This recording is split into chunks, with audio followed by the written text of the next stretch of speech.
Hello, and welcome back to the Natural Wellness Tips Podcast. This is your host, Dr. Jennifer Shah. I am excited to welcome Tina Clarke to the podcast back in the way beginning of the podcast. Tina joined me for an episode, and we dove into just really like tuning into our gut and our instincts. And we're going to dive a little deeper on that topic today, talking about using our intuition and how that can guide our health physically, emotionally, financially, all the things, right? Because they're all interconnected. So Tina is a Reiki master teacher, a spiritual shaman, and she helps her clients overcome blocks to becoming their authentic, joyous selves. And I am super excited to have you back on the show, Tina. Welcome. How are you? I'm doing well, considering all the energies of this week. Yes, yeah. The as we're recording this, we are in the midst of some intense astrological energy. So it's always an interesting time to kind of step into that and lean into it. And sometimes I have friends call me. I'm sure you get this too. I just feel like I'm acting crazy. What's going on with the moon? Oh, this morning I had breakfast with my friend. She's like, I feel totally ungrounded. I feel like I'm dreaming and I'm not dreaming. You're like, yes. Welcome to eclipse Yes, season. you need to ground yourself. You actually stated the problem in the sentence. Exactly. Now you know what to do. Go do it. Solution in one sentence. I love it. Okay, so for those listening, intuition might be something they've heard before, they have some familiarity with. Like, what is intuition to you? Intuition is all about feelings. So it's trusting that inner feeling, that inner gut reaction, and following that because this is the way your soul communicates with you is through your feelings. So Mm, we live in a society where they discard feelings, emotions. That's weak. Oh, you ignore it, and everybody's walking around ignoring their feelings.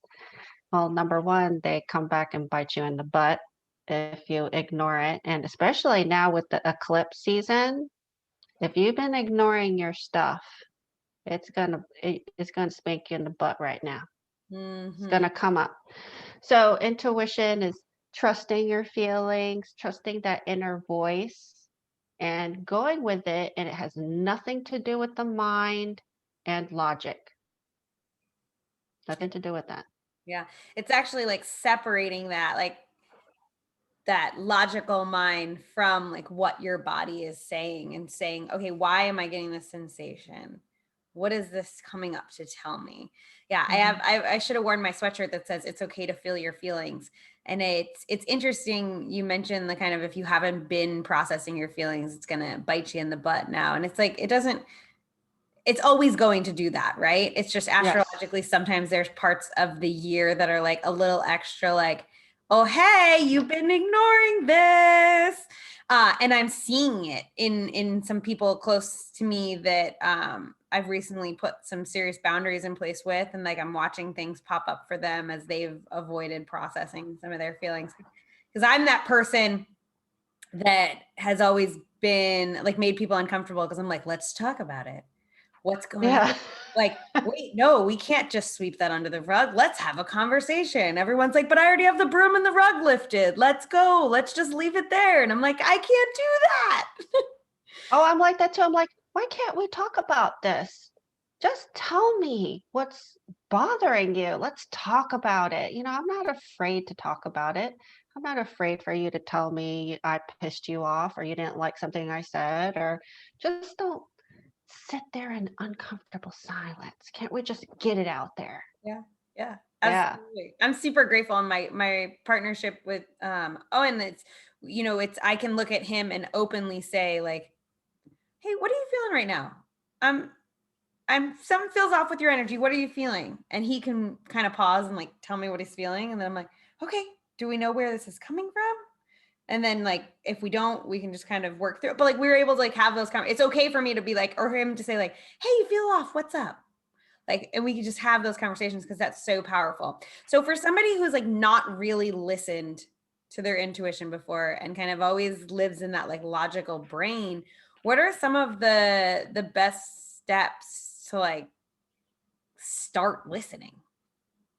Well, it sounds really simplistic, but when you get a feeling about something, pause and be curious about it and ask yourself, for example, say you're drawn to the tarot and there's no logical reason why you should be interested. And you come from a family that's religious and thinks it's, you shouldn't use or be practicing this, but you're drawn to it for some reason. Give yourself permission to try it out, to buy a deck, to give yourself a reading. And you know what? Sometimes you're drawn to something and you realize, "Oh, I'm not really into this right now," and that's okay too to change your mind. But there's a reason why you're drawn to things. So take action. Don't just sit there, wow, I'm really interested in the tarot, but I'm going to ignore it. Mhm. And then it keeps popping back up because guess what? That's energy. And that energy is telling you, look into this. And when you look into it, you free up your energy for something else. Yeah. Yep. Pretty magical how that happens, right? Yeah. Yeah. Because we can become like hyper fixated on things like and it just constantly in the back of our heads and we're like, no, I don't want to deal with that now. No, I don't want to deal with that now. No, I don't want to deal with that now. But the more we know I don't want to deal with that now, the more the subconscious mind is like, no, hello, do I need to jump higher? Do I need to wave bigger? Like, what do I need to do for you to see me? And it's just going to demand more and more of your attention. I think one of the ways that I always like to explain it to people is like, have you ever met someone and you don't feel comfortable around them and you have no good explanation why? Like, that is your intuition. And that's kind of sometimes a little more relatable um, and understandable than like some of those little nuances like, oh, I'm pulled towards tarot, or like I need to just call this person, right? Have you had that where you're like, I don't know why, but Tina's on my mind. I just need to call Tina, and calling them and saying, I don't know why I'm calling you, but you keep popping into my head. So I just wanted to like check in on you. And following through on those intuitive hits, right? So it's like Hmm. that's so powerful. I think sometimes when we just give ourselves permission, and so many of my friends now, I can be like, hey, not sure what's up, but my intuition just keeps saying reach out to you, so I just want to reach out to you and say hi and I love you and see how are you doing. Like, and my friends are like, oh yeah, that makes sense. Yeah. I actually have a client that not too long ago, and I've been thinking about her, and I need to reach out to her and text her. So sometimes it means that person's thinking of you Mm-hmm. Mm-hmm. and you're tapping into that. Yeah. Yep. So often when I send that message, it's like it's an immediate like, wow, I was literally just thinking about calling you. Or my best friend's like, I was just walking to my phone to call you. Like, it's so often that when you're really connected with people like that, that happens for sure. So this idea of like, okay, so health, wellness, everything's kind of like a hot topic right now, and that like there's so many people trying to tell us what to do and how to do it and when to do it and like all these things. Like, how do you use intuition to guide your bigger decisions like that, of like how you take care of yourself physically and emotionally? Well, you're going to get a lot of opinions from outside of you on what you should be doing. And part of growing up is to pull away from those demands and those ideas and those beliefs and ask yourself, what do I really want? What really makes me feel good? We're supposed to feel good on this planet. You're Yeah. supposed to be having fun. You're supposed to be joyous. Hmm. This is not you're not supposed to come here and suffer. That is not the point at all. So if you enjoy yoga and that makes you feel alive, do that.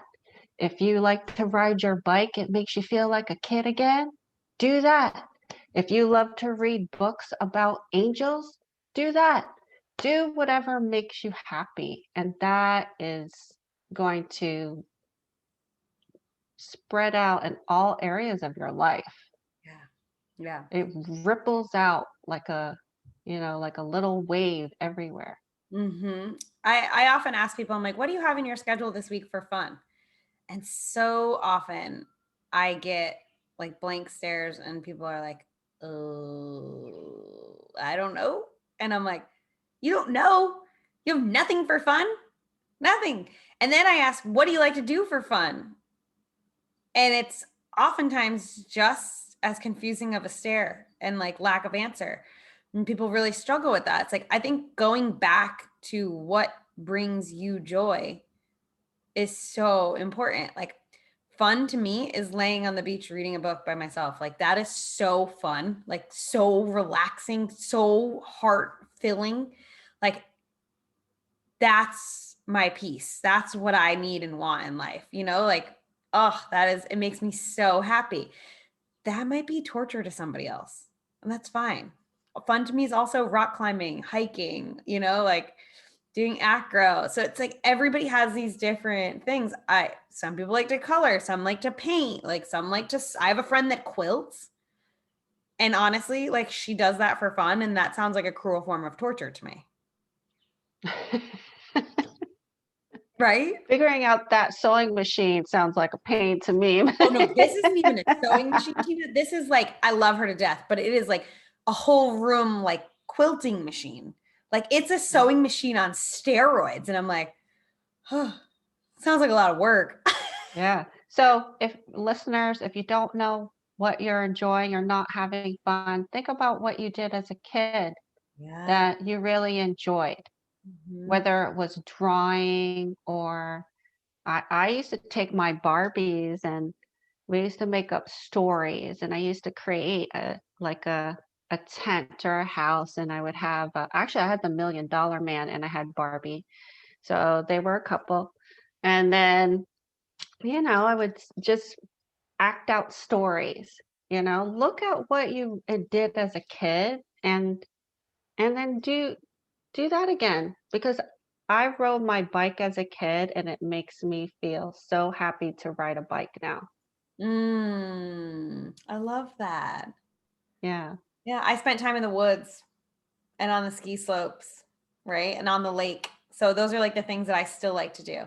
I like to go back to the water. I like to go back to the woods. Like, yeah, I was always outdoors. I was not the kid inside like making art projects and stuff. I was like dirty and my mom was like, you have to come inside now. That's still me. I'm like, how do I get my feet in the ground? Well, I grew up in New York City, so I was stuck in the apartment a lot. Yeah. So I think I did a lot of daydreaming. I've always been very visual. I would make up scenarios, you know.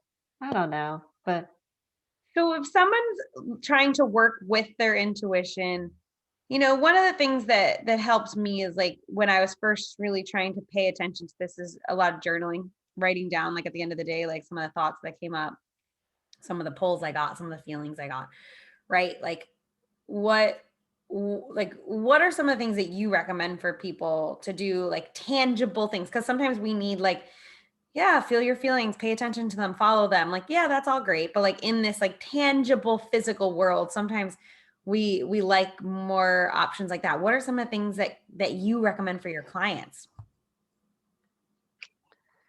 in terms of tapping into their intuition, Yeah.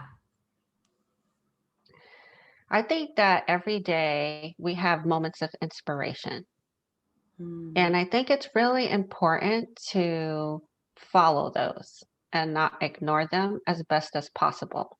You know what I mean? Like I have moments where I start thinking about painting something or drawing something, and it's wonderful self-care and self-love to follow that inspiration because that inspiration won't last. It'll go away. Yeah. If you don't So act, try, it's gone. right, right. Or say you get home from work and you start thinking about taking a walk outside because it's so beautiful. Do it. Go do it. Mm. Like be spontaneous. Don't plan everything out. I actually hate planning. I'm really spontaneous, and I have friends who are spontaneous, and I'll be like, "Hey, you want to go to the beach for the weekend? Are you free in the next hour?" I will do that kind of stuff because I'll feel like, I want to go do something with a friend.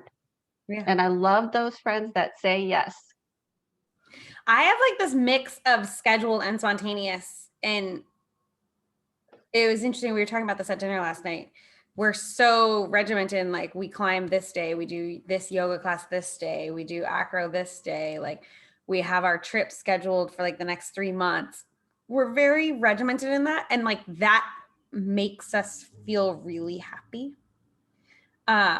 And makes us feel really like stable. But we also are trying to ensure that we have some spontaneity in our lives as well. It's like, maybe the sun shines this afternoon and I get called to go to the beach. Like, I just kind of had that feeling when you were talking about like chasing those thoughts. And I'm like, you know what? I'm going to go to the beach this afternoon. If the sun's shining, I'm going down for a little bit because that's maybe what I need right now, So it's like, it's following those little nudges. And then I know some of you guys are listening and you're like, yeah, that all sounds great, but like I have kids and I have a job and like I can't just like willy-nilly chase things. Like, I get that. But we all can like not play on our phones for 5 minutes and take a walk instead. We You can. know what? I did that with my kids. Yeah. I Yeah. mean, I was at home with them when they were little, and it'd be strawberry picking season. And then we'd have a free morning, and I said, "Girls, we're going strawberry picking." You can do that with your kids. Yeah. Teach them that fun, that spontaneity, and then when your kids have some of that like intuitive, like calling of like, mom, I really feel like, if it's reasonable, have a good conversation about it and help them actually tap into chasing that creativity, chasing those thoughts, right? Because what you're teaching your kids at that point is it's okay to like trust the niggle, like that little like nudge from the universe. Like, it's okay to lean into that.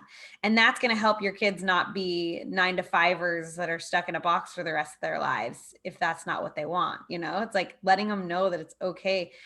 For so many years in my life, I was told, do less, be smaller, like, don't chase that squirrel. And now I'm like, I'm going to chase all the squirrels.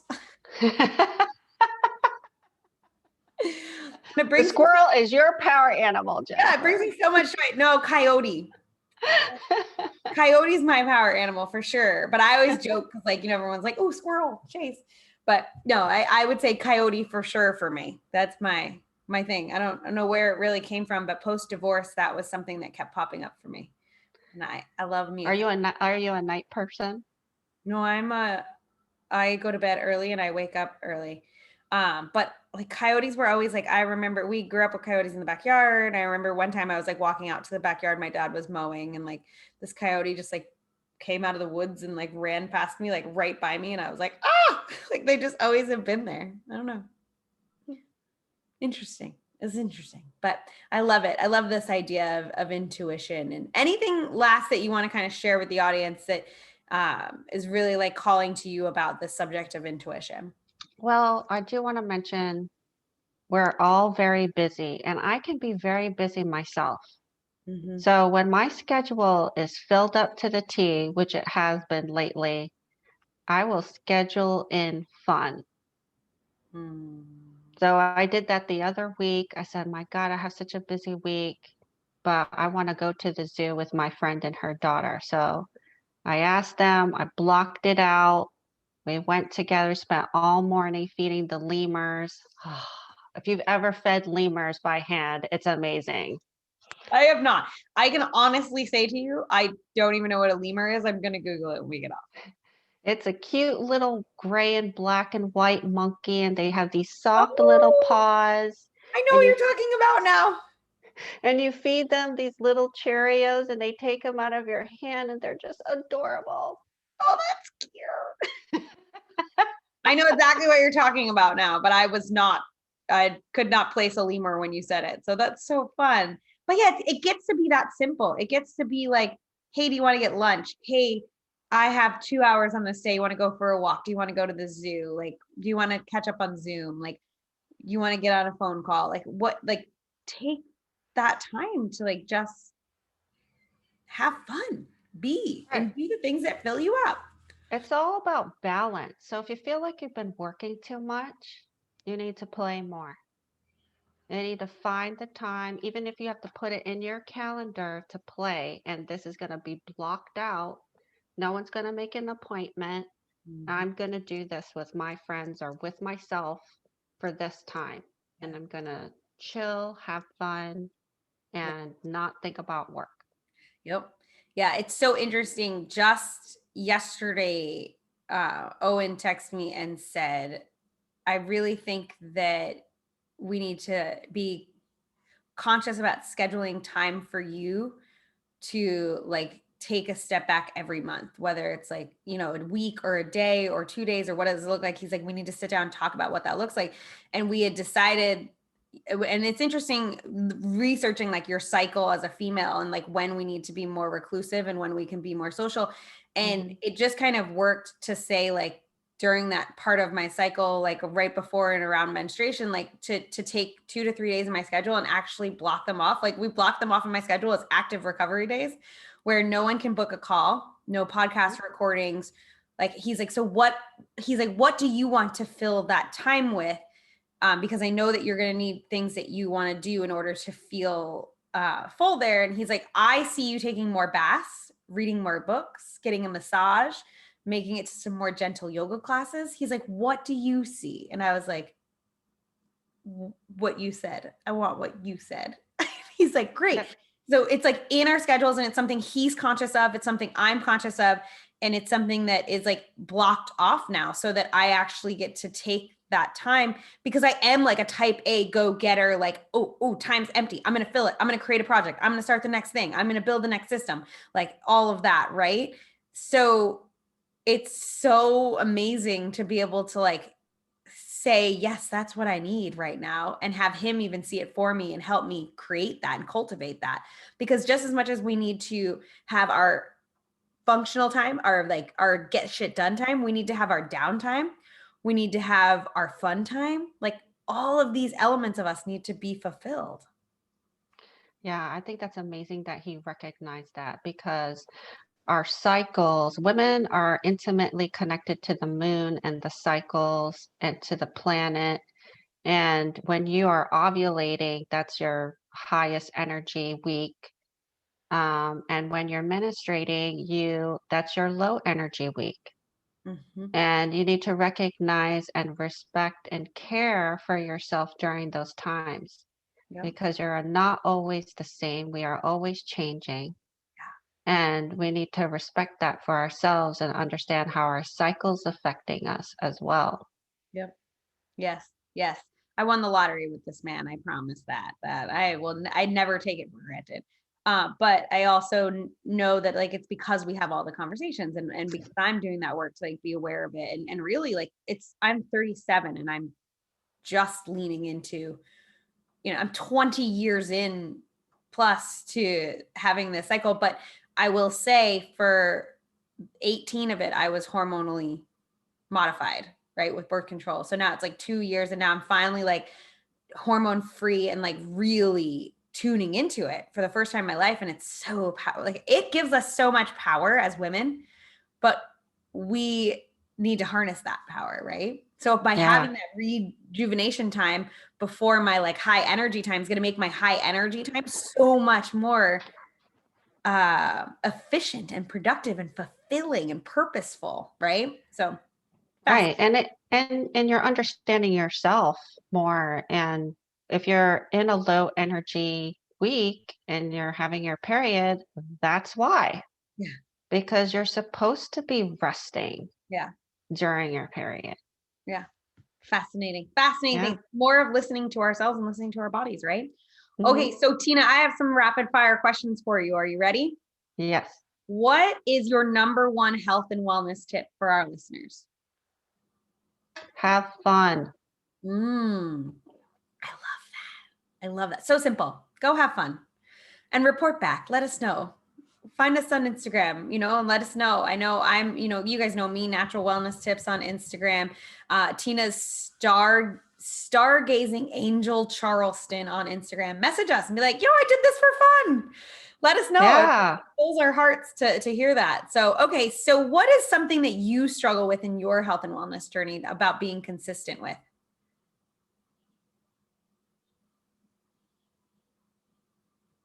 I'm pretty good. I'm pretty good about taking care of myself. Good. My friends have told me I am the self-care queen.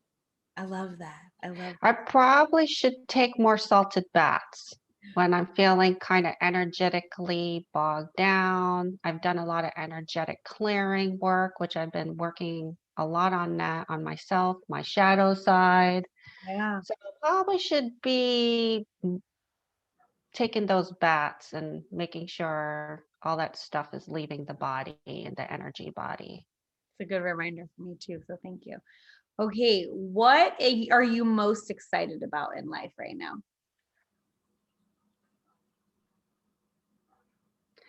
I'm excited to travel this summer. I'll be going out to Montana and Arkansas, two of my favorite places in the country. And I'm excited to do some work out there, some sacred ceremony with some wonderful people, and just communing with the land, connecting with the energies, and aligning things. So if y'all feel really good in late June, you can thank me. Send me a message. Tina felt it, There whatever you're doing. There you go. I'm looking forward to it. I'm looking forward to it. Okay, so what is your number one favorite all-time book? Wow.